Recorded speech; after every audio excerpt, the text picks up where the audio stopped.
나무아미타불 반갑습니다.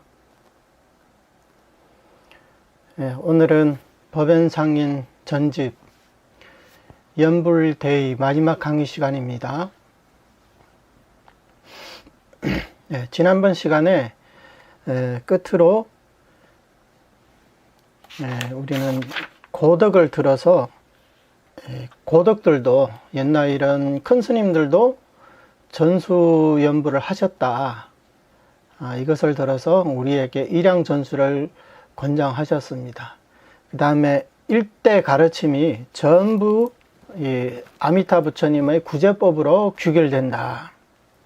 그러면서 법상종 자은대사님의 서방요결의 말씀을 들어서 일양전수를 권장하셨고, 그 다음에 정토종의 조사스님으로 일컬어지는 법조대사께서 직접 문수보살을 만나서 문수보살로부터 아미타 부처님의 명호를 칭념하라, 이런 가르침을 받았습니다. 그리고 위로는 이런 문수보살, 보현보살, 그리고 미륵보살, 조사스님들은 더 말할 것 없죠.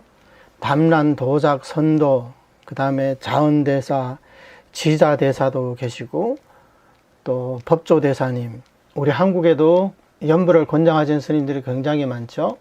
그리고 이제 선종의 조사스님들도 연불법문을 많이 권장을 하셨습니다. 자, 오늘 배울 내용을 보겠습니다. 그러나 요즘 전수연불하는 행자들 가운데 자주 비방과 비난, 조소를 받은 이들이 많다고 들었는데, 이것 역시 옛날의 권자들이 미리 알고 있었던 일이다. 이것은 우리에게 백신 주사를 놔주는 것과 마찬가지예요. 그래서 의심과 이런 비방을 예방하는 거예요. 우리에게 의심과 비방을 받더라도 어떻게 대처해야 된다. 미리 이제 백신 주사를 놔주는 건 마찬가지죠. 우리 정토 법문은 다들 아시겠지만, 위로는 아미타 부처님의 48대원이 계시고, 그 다음에 서가모니 부처님의 교법이 계시고, 그리고 선도대사님의 오부구건의 저술, 그리고 역대 정토 조사 스님들의 가르침, 이렇게 분명히 근거가 있고 또 이제 전성이 있음에도 불구하고 전수연불하는 사람들이 자주 비방과 비난, 조소를 받게 된다는 거예요. 근데 이것도 새삼스러울 것도 없습니다. 옛날의 권자들이 미리 알고 있었던 일이다. 이 권자라는 것은 지난번 시간에 설명을 드렸는데, 이것은 불보살님들의 화신을 뜻해요. 미리 예언을 하셨다는 거예요. 이 권자가 누구를 뜻하겠어요? 여기서 선도화상을 뜻하는 거죠. 선도화상은 아미타 부처님의 화신이기 때문에 이렇게 권자라고 표현을 하신 거예요. 이 선도대사님의 법사찬에 보면 다음과 같이 말하고 있다. 세존의 설법 끝날 무렵 간곡히 미타명호 부촉하시네. 오탁이 증가할 때 의심과 비방 많아지고 승속이 싫어하여 서로 싫어하여 들으려 하지 않는다네.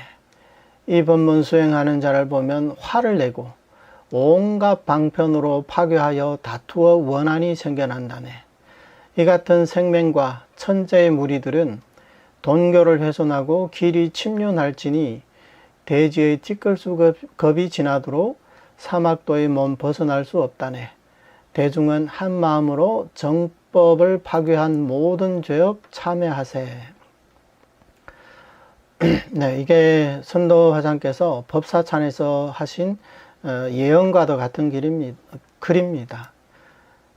당연히 아미타 부처님의 화신이신 선도화상께서는 미래 세상에 무슨 일이 일어날지를 미리 예견을 하셨던 거죠. 참 우리 전수연불 이 법은요, 그야말로 다재다능하다고 할 수가 있습니다. 중국에서도 그렇고 일본에서도 그렇고 선도대사님께서 오부국원을 지으셨는데 사실 이제 역사적으로 살펴보면요, 그 밑에 그 직계 제자가 회감대사라는 분이거든요. 그리고 회감대사 밑에 또 몇몇 분이 계십니다. 하지만 직계 제자임에도 불구하고 선도대사님의 이 가르침을 그대로 전승하신 분은 계시지가 않아요. 그러니까 이게 얼마나 안타까운지 모르겠습니다. 이 회감법사님이 지은 책이 한 권이 있는데, 거기 보면 그 제목이 정토군의론이라는 그 책이 있습니다. 정토와 관련된 여러 가지 의심들을 해석해 주는 그런 책인데, 근데 이 회감 법사님은 주로 유식의 관점에서 많이 해석을 하셨어요. 뭐 물론 이제 그때 이 법상정을 공부하신 그런 대덕 스님들이 많아서 그러는지, 그때 당시에는 그 법상종의 유식의 이론으로 많이 이렇게 해석을 하셨거든요. 그런데 자세히 들여다보면 선도대사님 가르침하고는 좀 거리가 멉니다. 그래서 우리가 정토종 조사할 때 회감 법사님 같은 경우에는 이 정토종 조사다 이렇게 얘기를 하지를 않는 거예요. 다 그만 이유가 있습니다. 그리고 이 법문이 당나라 말기쯤에 회창범란으로 인해서 다 사라지게 되어 있죠. 우리가 지금 알고 있는 오부국원이라고 하지만 사실 하나가 더 있습니다. 아미타경에 대한 그 해석이 있거든요. 아미타경 의라는 책이 있었는데, 그 책은 어디에도 없습니다. 중국에도 없고 일본에도 없습니다. 그 책이 있었으면 우리가 아미타경 공부하는데 훨씬 도움이 될 텐데, 아쉽게도 전해져 내려오지 않고 있습니다. 그러다가 이 법이 이제 일본어로 건너갔죠. 일본어로 건너가서 이 법연상인께서 전적으로 선도대사님의 교법에 의거하여 정토종을 창건한다 이렇게 선언을 하셨습니다. 하지만 그 교화 사업이 순탄하지만은 않았습니다. 특히 이 법연상인의 말년에 그 제자들의 그 어떤 문제점에 의해서 유배까지 당하는 그런 이제 순환을 당하기도 했습니다. 그리고 나서 그 또 여러 제자들이 계시지만 이 선도대사님의 거법이 일본에서 완전히 개성되었다 이렇게 또 보기도 어렵거든요. 왜냐하면 지난번 시간에 말씀드렸지만 지금 일본에서 물론 이 법연상인의 정토종이 아직까지 존재하기는 합니다. 물론 약간 그 해석이 좀 또 달라졌어요. 수백 년의 세월을 거쳐서 좀 달라지기는 했습니다. 근데 지금 가장 큰 그 종단이 어디라고 했습니까? 정토진종이라고 했잖아요. 근데 정토진종의 사상은 또 선도대사님 교법 그리고 법연상인과도 또 많이 달라졌습니다. 중국에 와서는 나중에 이제 중국에 와서는 어떻게 됐을까요? 이 중국 정토종 13대 조사 스님 가운데 유일하게 선도대사님의 오부국원을 보신 분이 인광대사님이었습니다. 그 전에 조사 스님들은 우익대사나 뭐 연지대사나 이런 분들 선도대사님의 이 저서를 접하지 못했어요. 근데 인광대사님께서 이것을 보시기는 했지만 그리고 문초에 보면 이 선도화상을 찬탄하는 글들이 꽤 많이 나와 있어요. 하지만 이 전적으로 선도대사님의 가르침을 연구하는 분들은 거의 없었습니다. 그래서 아무런 영향도 없다가 이제 원사이신 해자 정자 큰 스님께서 선도대사님 교법을 접하고 이 선도대사님 교법과 관련된 여러 서적들을 이렇게 정리를 하고 또 정토종 총서까지 이렇게 편찬을 하면서 이제 널리 알려지게 되었단 말이에요. 그러니까 그 과정을 보면 정말 그 순탄하지만은 않았습니다. 그리고 이제 오늘날 어떻게 됐습니까?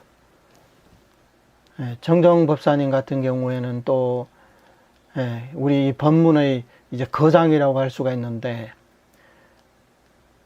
그렇게 핍박에 뭐 지금 이제 어떻게 끝날지도 모르고 아무튼 뭐 이런 얘기를 하자면 굉장히 무거운 얘기지만 근데 이 이게 현실에 딱 그렇게 딱 맞아요. 오탁이 증가할 때 의심과 비방 많아집니다. 성석이 서로 싫어하여 들으려 하지 않아요. 예전에 처음에 제가 이 선도대사 교법을 한국에서 펼 때 그때도 많은 비방과 비난 그리고 의심 그런 상황을 많이 이제 접했었거든요. 그리고 이 법문 수행하는 자를 화를 내고 온갖 방편으로 파괴해 다투어 원한이 생겨난다네. 지금 중국 불교에 보면요.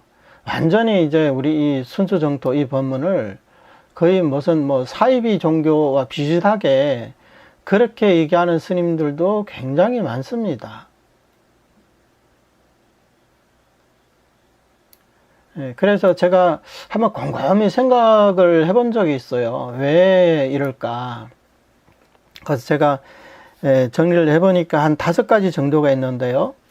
첫 번째는 왜 이런 현상이 일어나느냐? 우리 이 선도대사님 교법도 이거 불교 맞잖아요.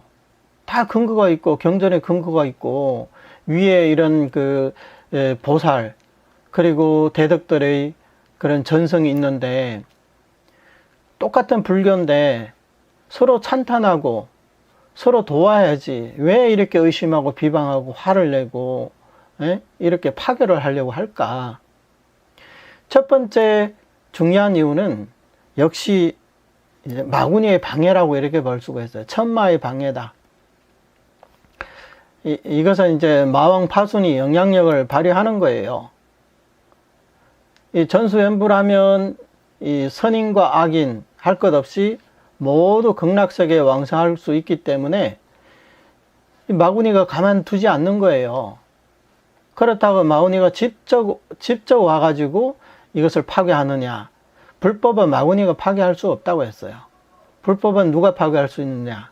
불교 내부에서 파괴할 수가 있다고 했어요. 마치 사자 몸속에 있는 벌레가 사자의 이 살과 피를 먹듯이 이렇게 파괴가 된다고 이거 부처님께서 예언을 하셨어요. 그래서 이제 그런 분들의 이제 정신이 이 마구니한테 홀려가지고 이것을 이렇게 이제 비방을 하는 거예요. 사람들에게 이것을 못 믿게. 그래서 온갖 방편으로 파괴를 하는 겁니다. 이게 이제 큰 원인이고요. 그 다음에 또 한 가지는 전통 불교와의 충돌이 있습니다. 무슨 얘기냐면 선도대사님 교법이 중국에서 이제 사라진 지 지금까지 이제 거의 1000년이 넘는 그 시간을 가졌거든요. 그 사이에 각 종파의 대덕들이 이 정토 법문의 수승함을 아시고 거의 이제 정토문으로 이제 귀의를 하게 됩니다. 그런데 이런 분들은 선도대사님의 저서를 보지 못했기 때문에 각자 본인이 몸담고 있는 그 교리로서 정토를 해석하다 보니까 다양한 정토 법문이 생겨나게 됐어요. 그러나 또 이제 수백 년이라는 세월을 거쳐서 지금에는 어느 정도, 뭐 완전히는 아니지만 어느 정도 통일된 정토 법문과 관련된 인식을 갖고 있다는 거예요. 그러다 보니 지금 느닷없이 선도대사 교법이라는 이런 가르침이 딱 들어오니까 전통 불교와 이제 충돌이 될 수밖에 없거든요. 전통 불교에서는 악인의 왕생을 허용 못 하거든요. 반드시 보리심을 내야 되고 온갖 선업을 닦아야 그래야 왕생할 수 있다. 이게 전형적인 성도문의 사상이죠. 근데 이런 분들은 정토문에 들어와서도 성도문과 비슷한 잣대를 들이대면서 정토 수행을 해도 개정의 사막을 벗어나면 안 된다. 이렇게 해석하다 보니 설사 이게 선도대사 교법이 맞다 하더라도 당신들은 이것을 받아들일 수 없다. 이렇게 얘기를 하고 있어요. 그런 글도 제가 봤습니다. 못 받아들인다는 거죠. 지금까지 우리에게 이런 그 전통적인 정토 교법이 있는데 너무나 상이한 이런 정토 교법이 들어오면 사람들에게 혼란을 가중시킨다, 이런 이유입니다. 그래서 우리는 이거 받아들일 수 없다, 이렇게 주장하는 그런 견해도 제가 봤습니다. 이게 이제 전통 불교와의 충돌이고요. 그 다음에 세 번째는 뭐냐면 순수정토 교리 이제 몰이해에 의한 충돌이 또 하나 있어요. 정토 수행을 하는 사람 치고 제대로 된 스님이든 불자든 선도대사님의 말씀이다 이렇게 얘기를 하면 누구 하나 선도대사님을 반대 못해요. 왜? 선도대사님의 지위 그리고 선도대사님의 영향력을 누구보다 다 잘 알기 때문에 선도대사님이 틀렸다 이런 말은 아무도 못해요. 그러면 누구를 공격해야 되겠어요? 선도대사 교법을 해석하는 사람을 공격하게 되는 거예요. 그래서 당신들이 선도대사님의 교리를 잘못 해석했다 이렇게 공격하게 되는 거예요. 그러면서 당신들 이것은 선도대사님 교법이 아니라 이것은 정토 진종이다. 그냥 이름만 바꿔가지고 선도대사님을 팔고 있는 것이다. 이런 식으로 이제 모함을 하는 겁니다. 그렇다고 그 사람들이 그러면 선도대사 교법에 대해서 충분한 이해가 있느냐. 그 인터넷에 떠돌아다니는 선도대사님 교법, 그리고 이제 해정스님이나 정종스님에 대한 그 가르침에 대한 반박 글들을 보면요. 정말로 차마 눈 뜨고 볼 수가 없을 정도예요. 자기들이 이렇게 전문적으로 연구를 안 한 거 티가 팍팍 나거든요. 근데 그냥 사첩서 몇 번을 읽고 거기에 대한 참고서라든가 거기에 대한 이제 깊이 있는 연구를 하지 않고 그냥 자신들의 이해를 바탕으로 해서 무조건 잘못 해석한 것이다. 이렇게 이제 매도를 하는 거죠. 그렇기 때문에 이렇게 이제 충돌이 생겨나는 거예요. 그 다음에 또 네 번째가 있는데 이것도 굉장히 중요해요. 이익의 충돌이 있어요. 이익의 충돌. 그 이익의 충돌이란 뭐냐면 중국 불교를 보면 거의 뭐 7, 80% 이상이 이 정토 수행을 한다 이렇게 말해도 과언이 아니거든요. 그러니까 거의 모든 절에서 다 정토 왕생 발언을 하고 또 이 정토 수행을 하고 있단 말이에요. 근데 여러분들도 알다시피 전통 불교에서 말하는 정토 법문은 어때요? 그게 사실 난행도잖아요. 여러 가지 기준과 여러 가지 요구들이 있어요. 그러다 보니까 그 수행을 하는 사람들의 입장에서는 물론 이제 순수한 성도 법문은 본인들이 닦을 근기가 안 되기 때문에 그것은 자체하더라도 이제 정토 법문은 가장 쉬운 법문이라고 하니까 이것을 닦으려고 하는데, 근데 항상 안심이 되지 않고 불안하고 두렵고, 본인이 왕성할 수 있을지 없을지, 그리고 자주 듣기로는 아무개가 평생 뭐 연부를 하고 뭘 했는데 결국 임종할 때 잘 가지 못했다 하더라, 이런 얘기들을 자주 듣게 된단 말이에요. 사실 우리가 인터넷에 보면 누가 왕성했다 이런 얘기들을 많이 보잖아요. 근데 그것은 수많은 임종자들 중에서 왕성한 사례들만 이 글로 썼기 때문에 우리가 봤을 때는 그래도 왕성한 사람들 굉장히 많구나 이렇게 생각하는 거예요. 왕성 못한 사람들은 누가 그걸 글로 적겠어요? 그러니까 비율로 따져본다면 왕생을 못한 사람이 훨씬 많단 말이에요. 그래서 오죽했으면 연불하는 사람 10,000명 가운데 왕생한 사람은 3명, 5명밖에 안 된다 이런 말이 나왔겠어요. 그러니까 그 연불하는 사람 마음이 얼마나 불안하고 두렵겠습니까? 근데 선도대사님 교법을 딱 접하는 순간 이게 바로 아미타 부처님의 자비구나, 아미타 부처님의 구제란 바로 이런 것이구나. 선악본부가 연불만 하면 모두 왕성한다, 중생이 증명하면 반드시 왕성한다. 얼마나 환희심이 나고 얼마나 안심이 됩니까? 그러다 보니까 또 우리 이 정토종 법문에서는 자평잡수를 하지 말라고 하잖아요. 근데 일반 도량들은 다 어떤 것이에요? 자평잡수를 하잖아요. 우리 한국에도 마찬가지거든요.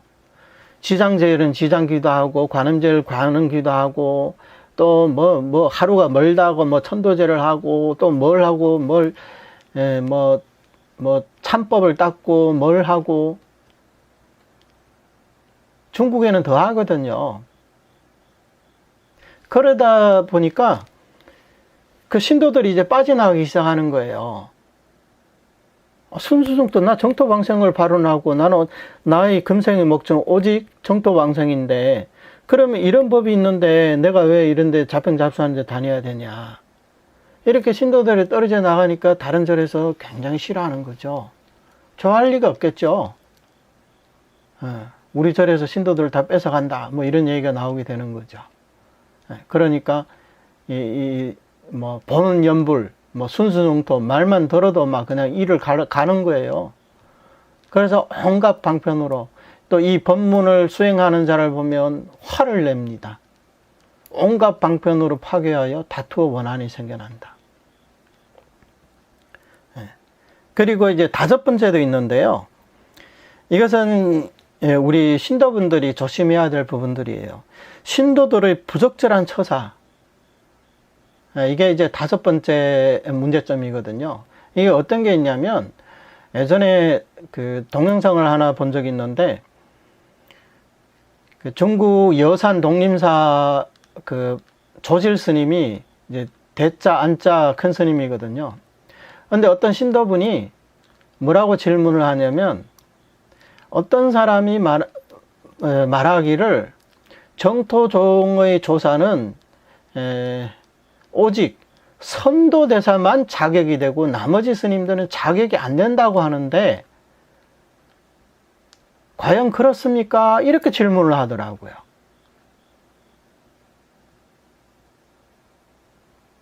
그러면 독림사 그 회주로서 그분도 정토 수행을 하는 분인데 이런 얘기를 들으면 기분이 좋겠어요, 안 좋겠어요?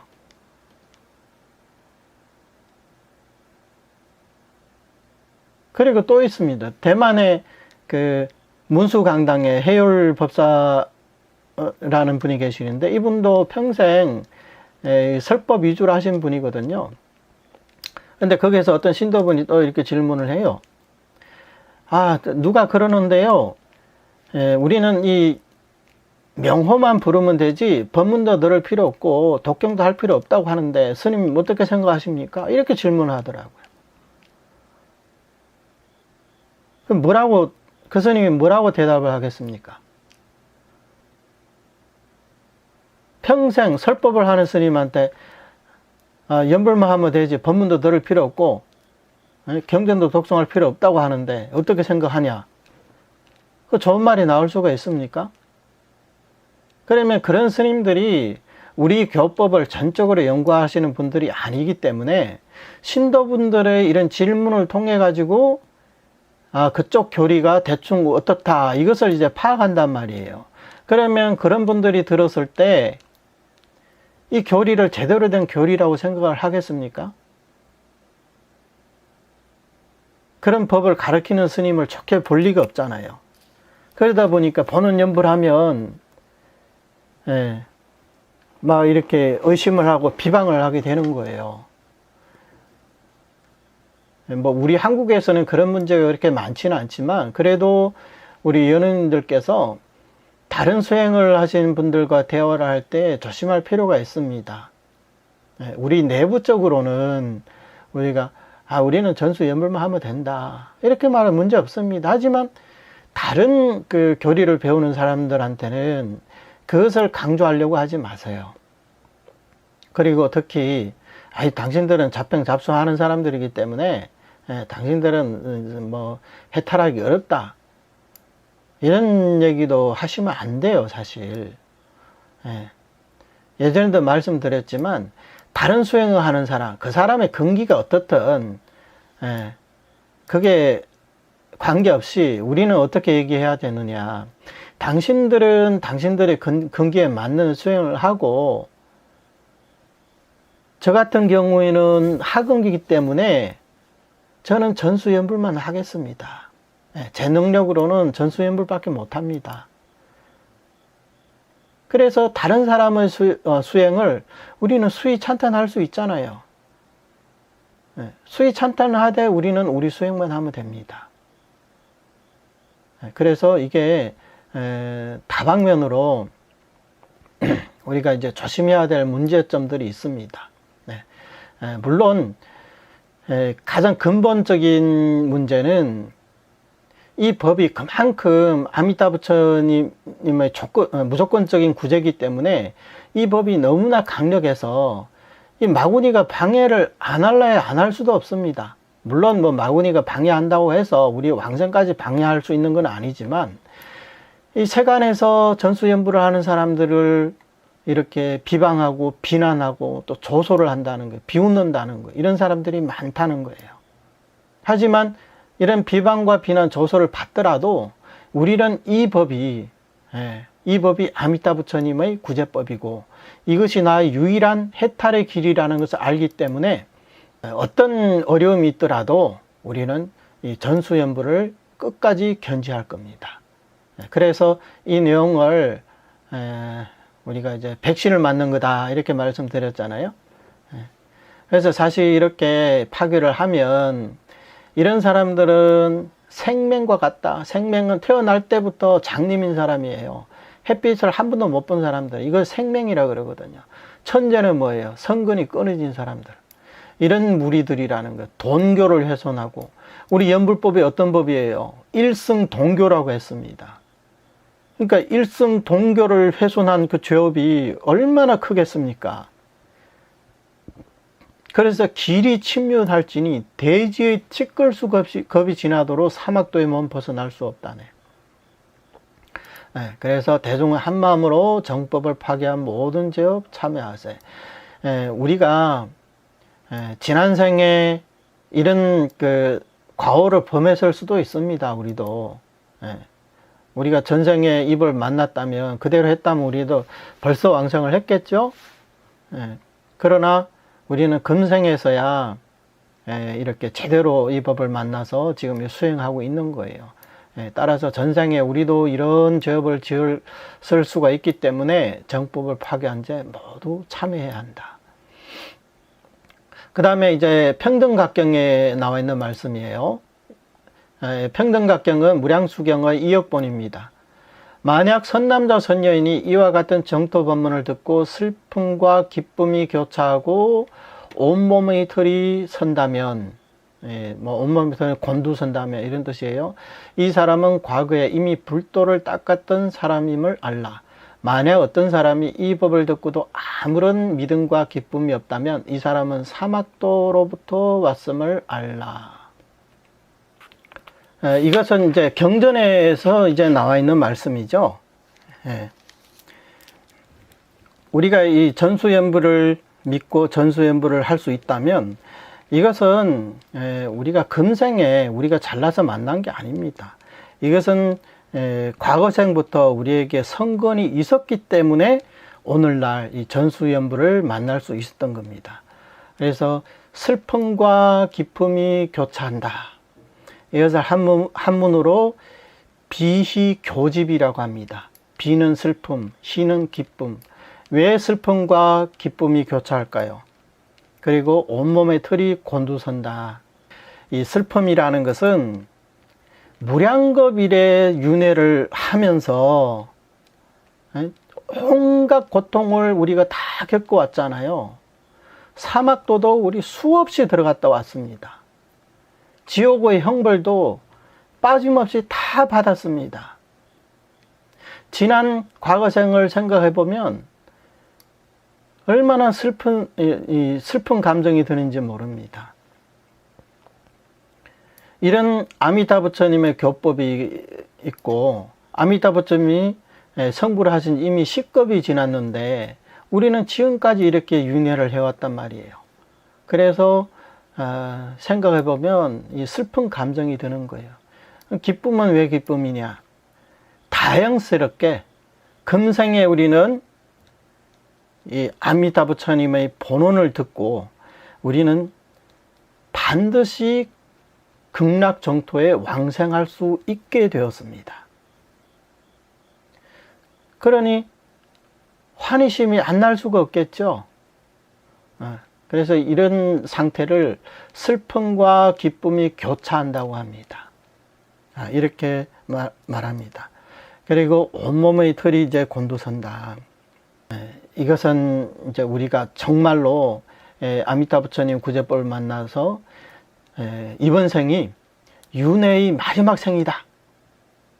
이런 생각을 하니까 온몸의 이 털이 쭈삣쭈삣 곤두서게 된다는 거예요. 그래서 이런 사람도 어떤 사람이냐? 과거생에 이미 불도를 닦았던 사람임을 알라. 과거생에 불도를 닦지 않았던 사람이라면 이 법을 만날 수도 없고 들어도 못 들은 것과 마찬가지다. 이렇게 본다면 우리가 무량겁 동안에 윤회를 하면서 금생에 아미타 부처님의 이 구제법을 만난 이 크신 은혜에 대해서 우리가 감사할 수밖에 없습니다. 그리고 똑같은 정토 법문을 듣고도 어떤 사람은 이렇게 슬픔과 기쁨이 교차고 온몸의 털이 이제 곤두서는데 어떤 사람은 이 법을 듣고도 아무런 믿음도 없고 기쁨도 없습니다. 이 서가모니 부처님께서는 이 평등각경에서 직접 이 사람은 사막도로부터 왔음을 알라. 이 사람은 전생에 사막도에서 왔다는 거예요. 그렇기 때문에 성건이 없기 때문에 이 법을 듣고도 못 들은 것과 마찬가지다. 아무런 믿음과 기쁨이 없다. 이런 사람은 이제 업장이 두텁고 그리고 이제 성건이 적습니다. 설사 뭐 성도문에서 수행을 열심히 하는 사람일지라도 우리가 봤을 때 저 사람은 성건이 뛰어난 사람일 거야. 근데 뭐 이 성건이라는 것도 비교를 해야 우리가 잘 알 수가 있겠죠. 우리는 연보를 게을리 뭐 그런 사람들보다 이렇게 영명정진 못하고 그런 사람도 좀 게을리 하는 것 같아도 우리의 성건은 훨씬 저런 사람들보다 두텁습니다. 왜? 저 사람들은 성도문을 수행을 해가지고 뭐 자기들은 발언하기를 뭐 세세생생 이 땅에서 수행하겠다 이렇게 발언을 하는데 그렇다고 언제 어느 생의 윤회에서 벗어날지 그것은 확신할 수가 없습니다. 그러나 우리는 어때요? 우리는 금생에 반드시 극락세계 왕생해서 생사해탈한다는 이런 확신이 있잖아요. 그러니 당연히 우리의 선건이 그런 사람보다 훨씬 두텁다는 것을 알 수가 있습니다. 이것은 뭐가 같냐면 이제 그림 같은 거 있잖아요. 피카소의 그런 어떤 추상화, 뭐 그림에 대해서 아시는 분들은 그런 추상화를 보고 뭐 좋다 나쁘다 이렇게 판단을 하는데, 저 같은 경우에는 추상화를 보면 저게 그림인가 싶습니다. 저것도 그림이고 저것을 그렇게 비싼 가격에 판다니 이해할 수가 없습니다. 이제 그림에 대한 그 어떤 이제 소양이 없으니까 그러겠죠. 이제 아미타 부처님의 이 우주에서 최강 법음입니다. 이건 최강의 법음입니다. 온 법계에서 가장 미묘한 음악이라고도 할 수가 있습니다. 우리가 마음으로 이 소리를 듣고 또 이 소리를 알아들을 수 있다면 우리 마음속에는 저절로 환희심이 일어납니다. 근데 만약에 알아들을 수 없다면 뭐 별거 아니라고 이렇게 생각을 하겠죠. 그러면 이 아미타 부처님의 구제법과도 인연이 없게 되는 거죠. 그러면 금생을 헛되이 보내게 됩니다. 여기까지는 이제 우리에게 백신 주사를 넣어준 거고요. 그 다음에 이제 여기는 이제 여기서부터는 이제 법문을 비교하는 거예요. 한번 볼게요. 또한 십선을 견지하지 못하면서 도리천, 도솔천에 태어나기를 바라는 것은 상응하기 매우 어렵다. 그러나 극락세계는 오욕죄를 지은 사람도 염불의 의지에 왕생하거늘 하물며 시박을 지은 사람은 더욱 장애가 없다. 여기서부터는 이제 여러 가지 법문을 가지고 염불법과 비교를 하는 겁니다. 이것은 어떤 사람이냐? 이 사람들은 도리천이나 도솔천에 왕생하기를 바라는 사람들이에요. 그런데 이 도리천 이상, 도리천 또는 도솔천에 가려면 반드시 십선을 닦아야 됩니다. 그리고 도리천은 이제 지거천이라고 하거든요. 이 우주를 보면 수미산이 있는데 수민산 중턱에는 사천왕천이 있고 수미산 꼭대기에는 도리천이 있다고 그래요. 그 다음에 야마천, 도솔천은 공거천이라고 해서 이렇게 땅을 밟고 사는 그런 세상이 아니에요. 그래서 그런 세상에 가려면 이런 십선만 닦아서도 안 돼요. 반드시 어느 정도 선정력이 있어야 됩니다. 물론 뭐 초선까지는 안 되더라도 어느 정도 선정력이 있어야 그런 이 도리천 이상으로 태어날 수가 있습니다. 그래서 이 십선을 닦지 못하는 사람은 도리천이든 도솔천이든 왕생할 수가 없어요. 그런데 극락세계는 그런 요구가 없잖아요. 극락세계는 우리가 하품마생에서 보셨듯이 시박죄를, 아니 오욕죄를 지은 사람도 염불을 해서 왕생할 수 있는데 시박 정도는 더욱 장애가 되지 않습니다.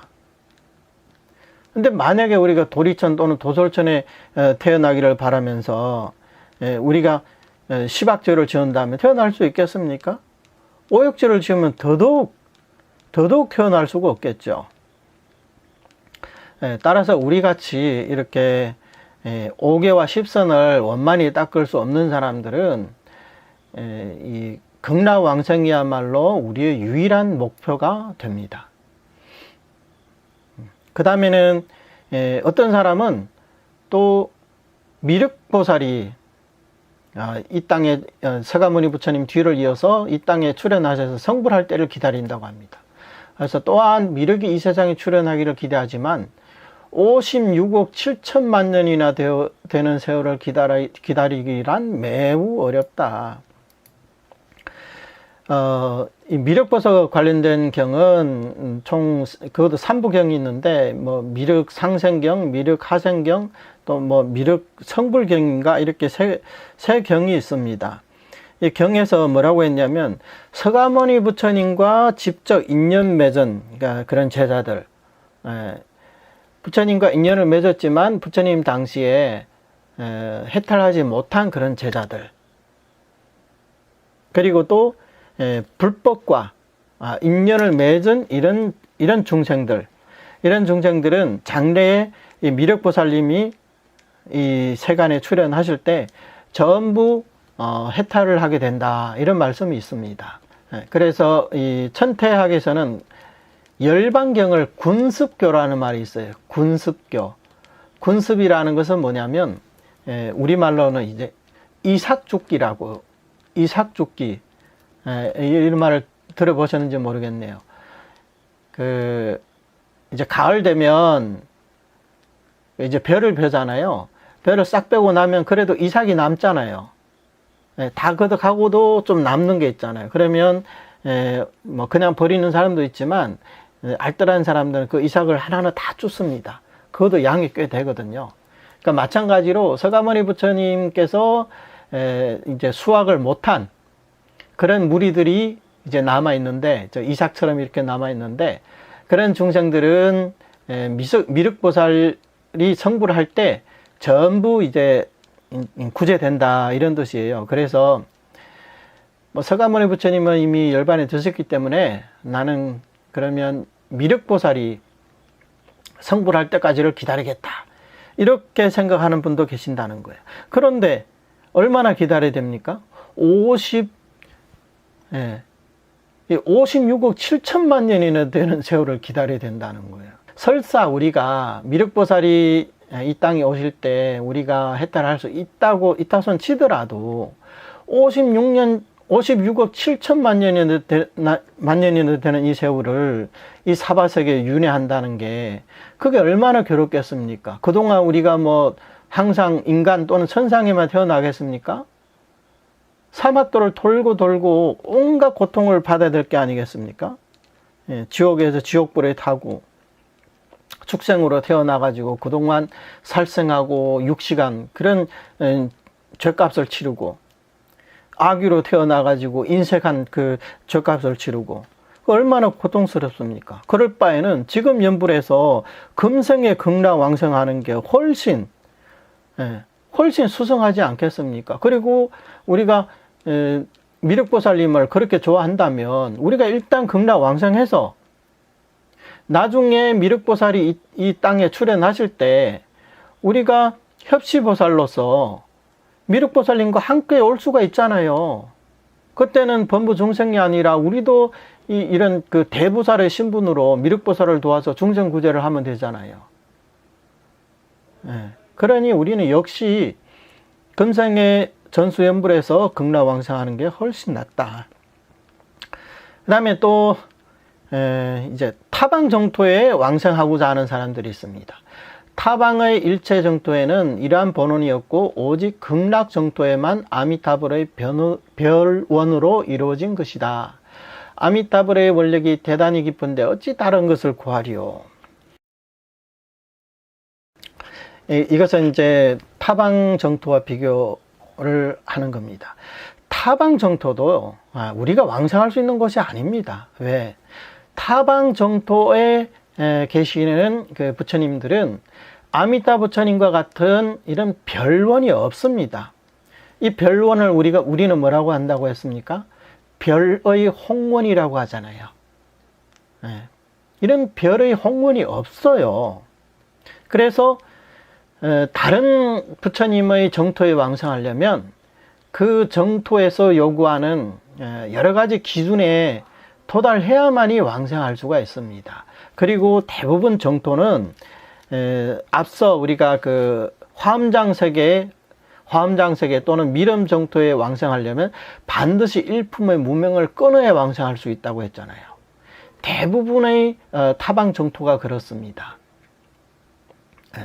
본인이 그런 삼견의 번뇌를 끊고 나아가 일품 무명을 끊지 못하면 왕생할 수가 없습니다. 설사 뭐 그 정도까지 아니더라도 그래도 높은 기준이 있기 때문에 우리 이 아미타 부처님의 이 벼름과 같이 오역과 시박을 지은 중생도 왕생할 수 있는 이런 정토는 이 극락 정토가 유일무이합니다. 왜? 아미타불의 원력이 그만큼 깊기 때문이에요. 그러니 어찌 다른 것을 구하리요. 어리석은 중생들아, 타방 정토에 왕생할 생각하지 말고 아미타 부처님의 별언으로 이루어진 이 극락 정토가 있는데 왜 다른 것을 구하느냐. 그 다음에는 또 어떤 경우가 있냐면, 저는 뭐 미륵 정토도 싫고 타방 정토도 싫고 나는 자력으로 이 땅에서 내가 성불 또는 해탈하겠다, 이렇게 생각하는 사람도 있습니다. 우리 한국에 많잖아요. 또한 이번 생에 이미 불법의 인연을 맺었음에도 3생, 4생 후의 해탈에 마음을 두는 무리가 있는데, 이러한 바로는 극히 확실치가 않다. 대통열애와 인연을 맺었던 사람들이 비록 참괴의 옷 속에 값을 매길 수 없는 일승의 옥을 품고 있음을 믿고 기뻐하며 다음 생에 바로 잊어버린 건 아니었으나 삼천 진정급 동안 육도에서 윤회하지 않았던가. 설사 3생 4생이면 반드시 해탈한다 해도 여기서 기다리는 동안 받게 될 윤회의 고통은 가장 견디기 어렵다.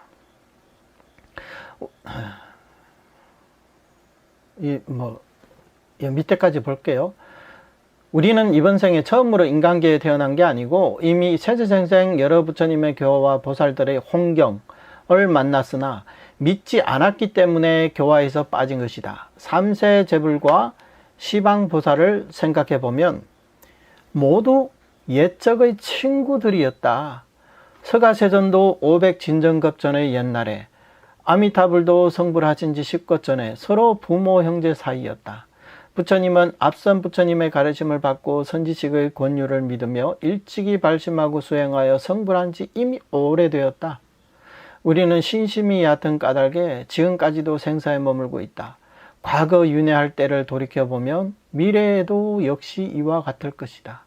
비록 이승의 마음을 내어보지만 보살의 마음을 내기란 어렵다. 이 때문에 여래께서 수승한 방편을 교시하여 타력 왕생의 법을 가르쳐 주신 것이다.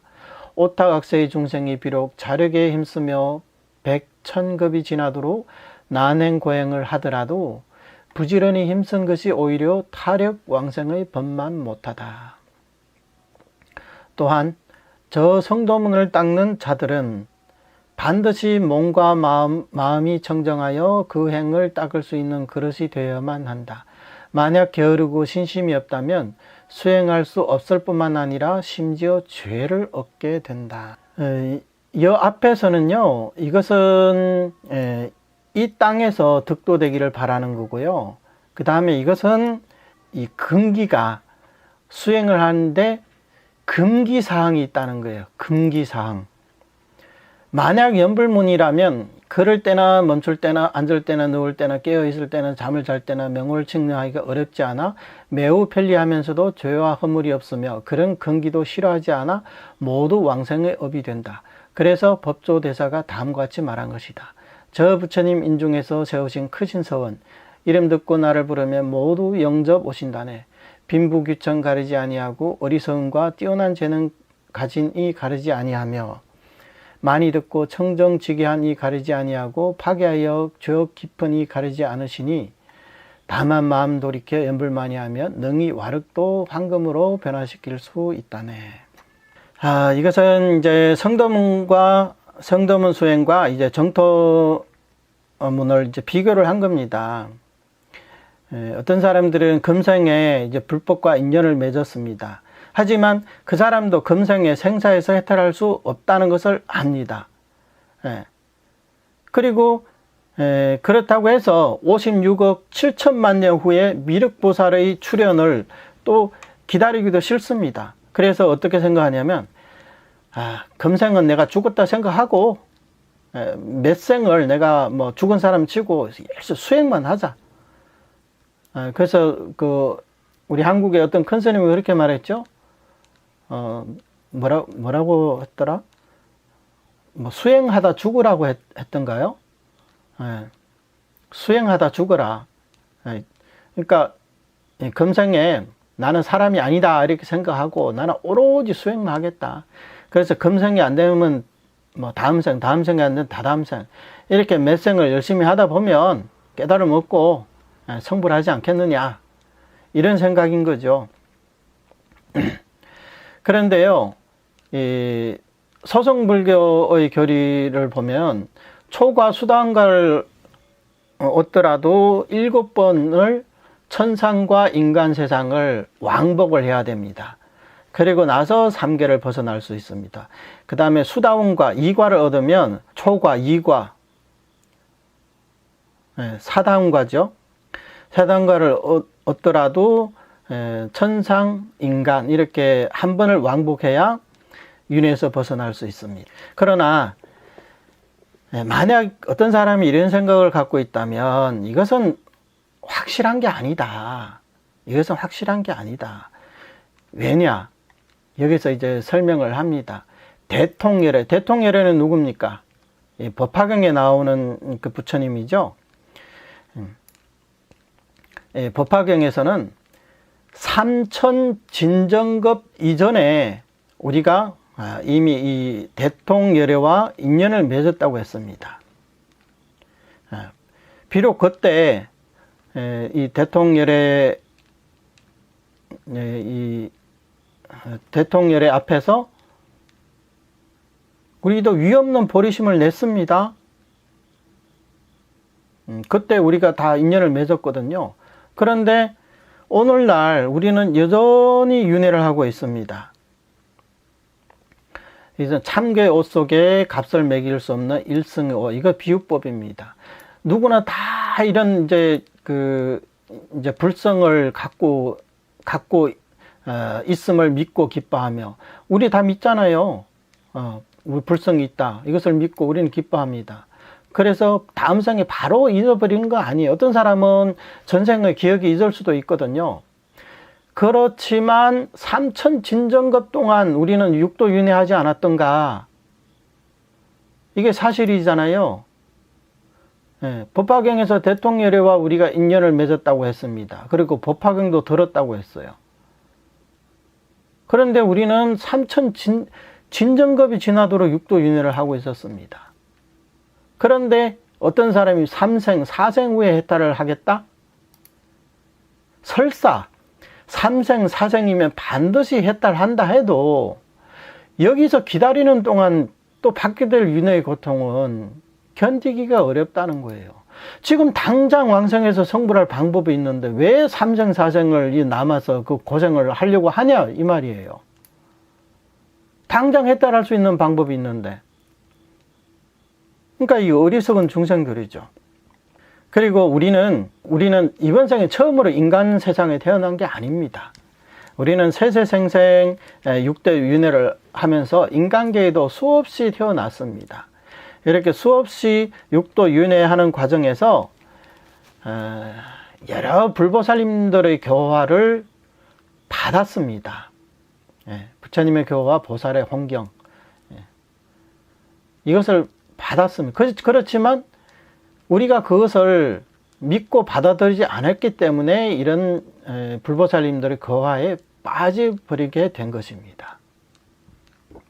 이 삼세재벌, 우리가 지금 한없이 우러러보는 이 삼세재벌, 시방보살, 이런 분들은 어떤 분들이었을까요? 모두 우리 옛적의 친구들이었다.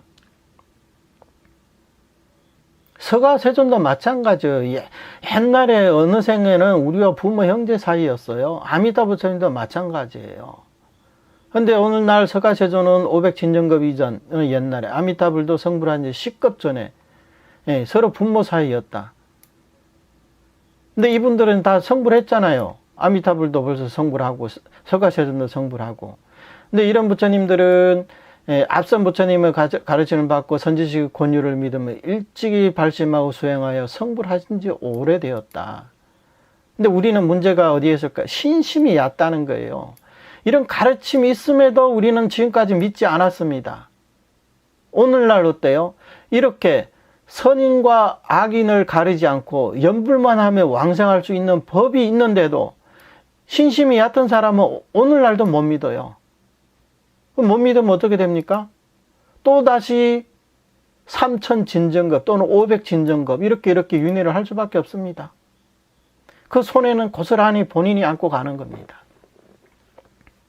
지금까지 우리도 신심이 얕은 까닭에 생사에 머물고 있었습니다. 그래서 돌이켜 과거 윤회할 때를 보면 미래에도 역시 이와 같을 것이죠. 만약에 우리가 이 법을 만나지 못했다면 이 대통지성부를 지성열애라고 하죠. 대통열애를 만나고도 이 삼천 진정겁을 윤회해 왔는데 우리가 만약에 우리가 이 법을 만나지 못했다면 우리가 앞으로 또 삼천 진정겁을 윤회 안 한다는 보장이 있습니까? 삼생 사생에 우리가 해탈을 한다? 그래서 꿈만 같은 얘기죠. 그래서 대성의 불도를 구하는 것은 너무나 장문하고 너무 힘들다. 그래서 이승의 마음을 내어보지만 보살의 마음을 내기라 어렵다. 이승의 마음은 내기 쉬워도 보살의 마음은 내기 어렵다는 거예요. 이 때문에 여러께서 이렇게 수승한 방편을 열어서 탈익법을 가르쳐 주신 거예요. 바로 우리 같은 우리 범부 중생에게 최적화된 이런 수행법을 우리에게 설해 주신 겁니다. 우리가 과거생에 이렇게 삼천 진정겁을 윤회하면서 우리가 성공을 못했는데 어떻게 삼생 사생 동안 해탈할 수 있다고 우리가 보장할 수 있겠느냐. 우리와 같은 이런 죄업의 근기로는요 100급, 1000급, 만급이 지나도록 난행고행을 해도 이 오히려 탈에 왕생하는 법만 못합니다. 또 이 성도문 수행에는 여러 가지 조건들이 있습니다. 반드시 이 몸과 마음이 청정해야 됩니다. 그래서 몸과 마음이 청정한 사람을 법기라고 표현합니다. 우리 불교에서 법기. 그러니까 내가 수행할 그릇이 되어 있어야 된다는 거예요. 그래야 우리가 공덕의 보물을 담을 수가 있겠죠. 우리의 이 그릇이 깨져 있다면, 구멍이 나 있다면 어떤 공덕도 담을 수가 없죠. 다 세워버리잖아요. 그래서 그런 사람은 아무리 난행 고행을 해도 성취할 수가 없습니다. 내가 닦는 쪽쪽 다 세워버리는데 어떻게 이제 그 성공할 수가 있겠습니까? 그래서 이제 반드시 이제 몸과 마음이 청정해야 된다. 그렇지 않으면 간혹 이제 어떤 인연에서는 그게 이제 죄가 될 수도 있습니다. 죄가 될 수가 있습니다. 그런 이제 금기사항이 있다는 거죠. 그래서 성도문에서 수행할 때는 여러 가지 이제 요구사항이 있어요. 반드시 먼저 팔관재계를, 제가자들 경우에는 팔관재계를 받고, 그 다음에 무슨 수행을 하라, 뭘 하라, 어떻게. 진언할 때도 마찬가지죠. 진언할 때도 상사의 관정을 받고, 그 다음에 어떤 진언을 하고, 이 관정을 못 받고 진언 수행하면 이것도 일종의 이제 투도죄에 해당된다고 합니다. 그럼 죄가 되는 거예요. 그러니까 여러 가지 금기 사항이 많죠. 근데 연불법은 어때요? 행주조화에, 우리가 이제 누워서도 되고, 잠을 잘 때도, 누워서 잠자기 전에 연불할 수 있잖아요. 편안히 앉아서 연불할 수도 있고, 어떤 사람은 꼿꼿이 앉아가지고 정좌로 연불하면 허리가 아파서 못합니다. 그러면 편안하게 소파에 앉아서 연불하세요. 그것도 힘들면 침대에 누워서 연불하셔도 됩니다. 다만 이제 누워서 연불할 때는 소리 안 내서 하는 게 좋아요. 그래야 이제 기를 상하지 않거든요. 그리고 또 이제 화장실이나 이제 샤워할 때, 그럴 때는 이제 묵념으로, 마음속으로 연불하면 되거든요. 그래도 전혀 죄가 되지 않습니다. 그러니까 이것은 뭐가 같냐면, 갓난애가 우리가 그 침대에다 이제 똥오줌을 쌀 수가 있잖아요, 애가. 그럼 부모가 애를 탓하겠어요? 갓난애니까 탓하는 부모가 없을 겁니다. 와서 다 갈아주겠죠. 근데 한 20대가 된 젊은이가 몸에 병도 없으면서 화장실 가기 싫어가지고 침대에다 똥오줌을, 거기다 이제 똥오줌을 싸고 하면, 그러면 부모가 얼마나 화가 나겠습니까? 이것은 부모에 대한 모욕입니다. 부모 보고 치워달라고 하면. 우리 정토본문은 어때요? 우리 정토본문에서는 우리 중생들은 전적으로 죄악생사범부이기 때문에 자력으로 인해서 벗어날 수 없는 사람들이에요. 그렇기 때문에 우리 중생들에 대해서 이 아미타 부처님은 우리를 정말 이 갓난 아기처럼 그렇게 우리를 보호하고 우리를 키워주신다는 거예요. 그렇기 때문에 우리의 죄업을 부처님은 우리의 이런 건기를 싫어하지 않습니다.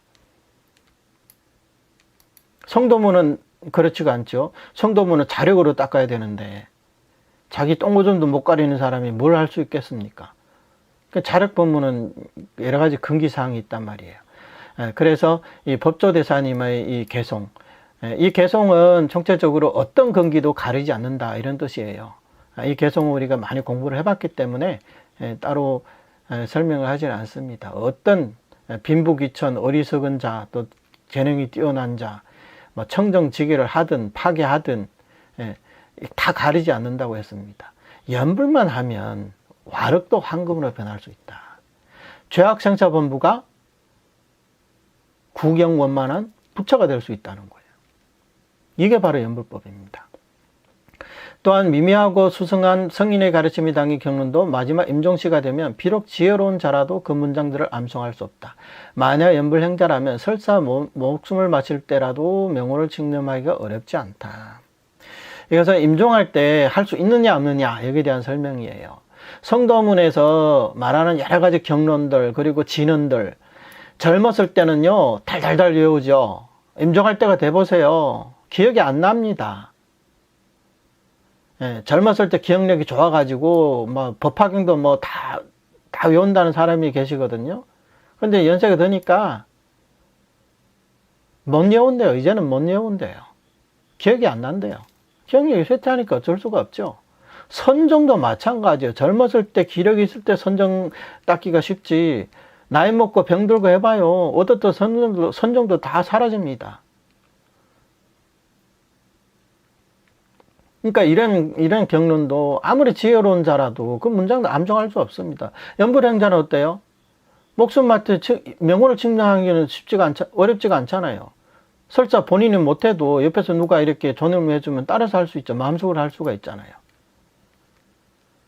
그리고 그 평생 연불하던 사람은요, 치매가 걸려도 다른 거는 다 잊어도 남아미타를 부를 줄 안답니다.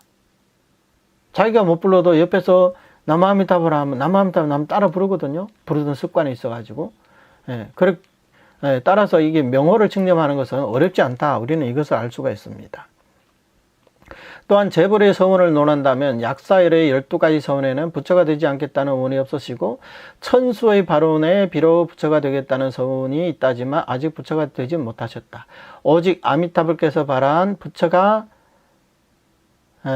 되지 않겠다는 서원만이 이미 성불한 지 10개 세월이 지났다. 아미타불의 서원을 믿는 사람은 다른 법문의 신앙이 따라올 수 없다. 따라서 반드시 한결같이 전수연불하여 다른 마음이 없이 온종일 조숙으로 행주좌의 칙념을 게을리해서는 안 된다. 전수연불을 하던 자들이 금성에 왕성한 사례는 그 숫자가 매우 많다고 들었다. 그러나 잡수를 한 사람들이 왕성했다는 얘기를 들어보기란 극히 어렵다. 이것은 본원의 성취를 가지고 일양 전수를 권장하는 거고요. 마지막 이 단락은 이 전잡의 득실을 이제 설명하는 거예요. 한번 볼게요. 재불보살을 서운을 가지고 아미타 부처님의 서운과 비교를 합니다. 그래서 결론은 마땅히 아미타불을 전념해야 된다. 왜 그러냐? 약사열에 이 약사열의 12대원이 있죠. 근데 약사열의 12대원 마지막에 그 어디에도 약불생사 불치정각이라 이런 서원이 없어요. 그러니 누구라도 반드시 약사열의 정토에 왕생할 수 있다 이런 보장이 없다는 거예요. 그런 서원이 없습니다. 이 천수의 원, 천수는 누구예요? 천수 관세음보살이잖아요. 관세음보살님의 천수경에 보면 우리가 읽는 천수경 말고요. 천수, 천안, 관자재보살, 광대영감, 무예 대비심, 다란이 경 이 경 이름이 그렇게 길거든요. 거기에 보면 관세음보살님 발언이 있어요. 발언에 이런 내용이 있습니다.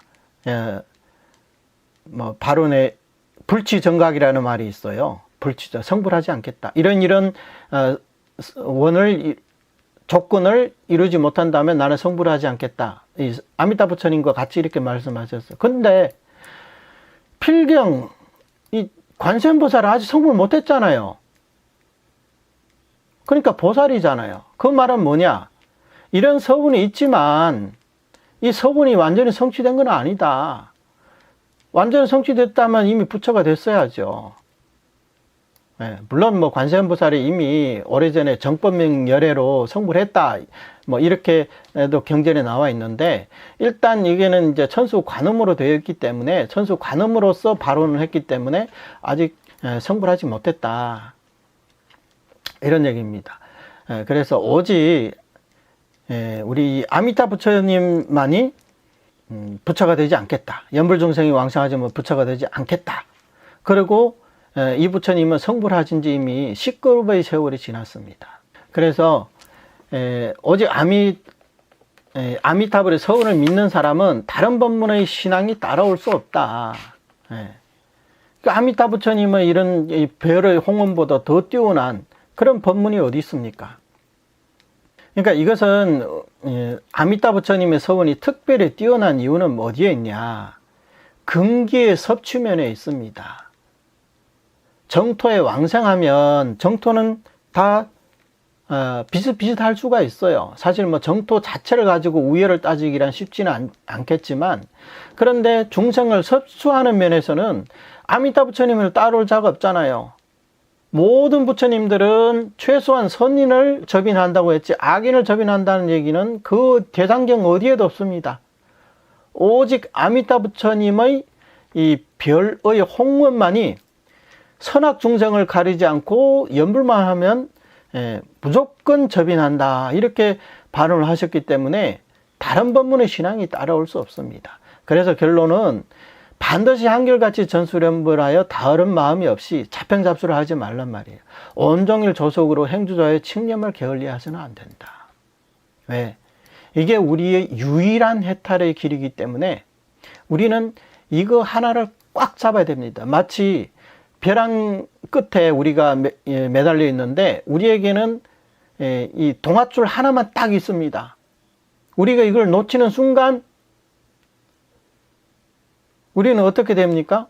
저 벼랑 끝으로 떨어져 가지고 온몸이 산산조각이 날 겁니다. 그러니 어떻게 우리가 잠시라도 이 동아줄을 놓을 수가 있겠습니까? 그래서 우리 연불하는 사람은 항상 이런 마음을 가져야 됩니다. 그리고 마지막에 전잡의 득실에 대해서 말하고 있습니다. 이게 법연상님께서 직접 하신 말씀이죠. 전수연불을 하던 자들이 금생에 이미 왕생한 사례는 그 숫자가 매우 많다고 들었다. 전수연불하서 왕생했다는 얘기를 많이 들었다는 거예요, 법연상이는. 그러나 잡수를 한 사람이 왕생했다는 얘기를 들어보기는 극히 어렵다. 이것은 선도대사님의 그 말씀과도 비슷하죠. 전수연불을 하는 사람은 뭐 열이면 열, 백이면 백이 왕생하고 잡수를 하면서 지십이 아닌 자는 뭐 1000명 중에 한 명도 없었다. 똑같은 뜻이죠. 이렇게 선도대사님이나 이 법연상인이나 요즘도 마찬가지예요. 전수연불하는 사람들은 반드시 왕생하고 잡수를 하는 사람들은 왕생하기가 어렵다. 그래서 이 전잡 득실을 통해서라도 우리는 반드시 잡수를 내려놓고 오로지 전수연불을 해야 된다. 이런 결론을 얻을 수가 있습니다. 오늘 보면 여기서 마치겠습니다. 감사합니다. 나무아미타불. 나무아미타불. 나무아미타불. 나무아미타불. 나무아미타불. 네. 나무아미타불.